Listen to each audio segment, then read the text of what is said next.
لوگ اکثر یہ سوال کرتے ہیں کہ تہجد سے معجزے کیسے ہوتے ہیں؟ اللہ آخر کن لوگوں کو تہجد کی توفیق دیتا ہے؟ وہ تہجد کی دعاؤں کو کب قبول فرماتا ہے؟ وہ کیا نشانیاں ہیں؟ تو سنو، تمہارا رب فرماتا ہے، کون ہے جو مجھے رات کی تنہائی میں پکارے، میں اس کی تقدیر پلٹ دوں، میں اس کا نصیب بدل دوں۔ کون ہے جو مجھ سے سوال کرے اور میں اس کو عطا کروں۔ تہجد ایک وہ واحد ایسا نشانہ ہے جو کبھی بھی اپنے ٹارگٹ کو مس نہیں کرتا۔ رات کی تاریکی اللہ پر یقین رکھنے والوں کے لیے وہ روشنی ہے جو معجزات کی راہ دکھاتی ہے، اور اگر تمہارا دل یہ گمان کرتا ہے کہ یہ کب اور کیسے ہوگا، تو جان رکھو کہ وہ عرش کے خزانوں کا مالک کن کی طاقت رکھنے کے باوجود بھی اگر تمہیں آزما رہا ہے تو سمجھ لو کہ اس دیری کے پیچھے بھی کوئی حکمت پوشیدہ ہے۔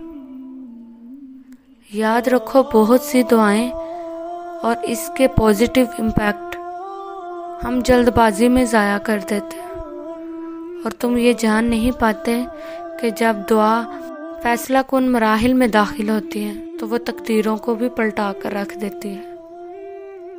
اللہ فرماتا ہے، دل شکستہ نہ ہو اور نہ ہی غم کرو، کیونکہ یہ وقت تم پر اس لیے لایا گیا کہ تم میں سے سچے مومن کون سے ہیں۔ یاد رکھو، جس طرح دل کا خالق کے دل سے گہرا تعلق ہے، بالکل اسی طرح تہجد کا وقت خالق کی کائنات سے گہرا تعلق ہے۔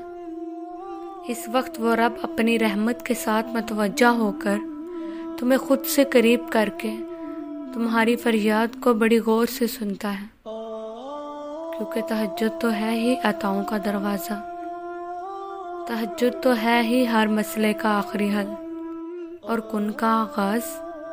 نبی کریم صلی اللہ علیہ وآلہ وسلم نے فرمایا، اللہ فرماتا ہے، اے ابن آدم، تو میری عبادت کے لیے یکسو ہو جا تو میں تیرے سینہ بے نیازی سے بھر دوں گا اور تیری محتاجی دور کر دوں گا اور تیری دعا کو قبول فرماؤں گا۔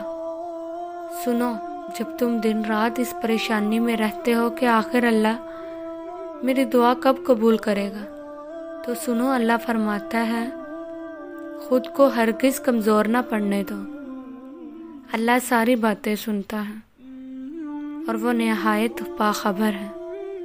یاد رکھو، اللہ از دا بیسٹ لسٹنر۔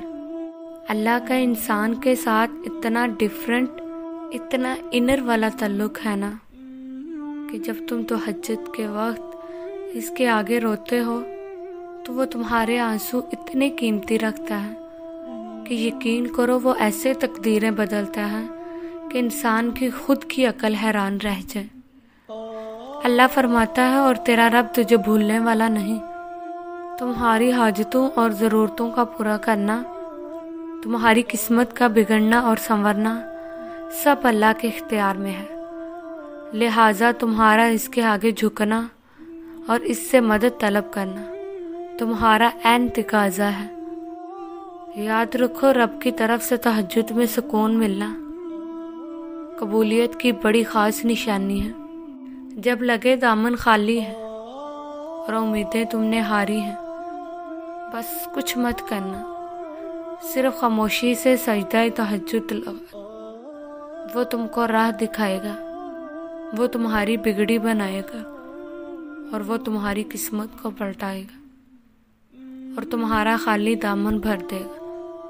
قبولیت کی ایک نشانی تو یہ بھی ہے کہ جب تم زمانے کے آگے جھکنے کی بجائے، در در جھولی پھیلانے کی بجائے، لوگوں کے آگے گرنے کی بجائے، اس عظیم رب پر یقین کر کے اس کے آگے ہی جھکتے رہو، راتوں میں اٹھ کر اسے مناتے ہو، تو جان لو بہت جلد اللہ تم پر اپنا کرم فرمانے والا ہے۔ یاد رکھو، ہر گزرتا ہوا دن تمہیں تمہاری منزل کے قریب کر رہا ہے، تمہیں تمہاری منزل کے قریب کر رہا ہے۔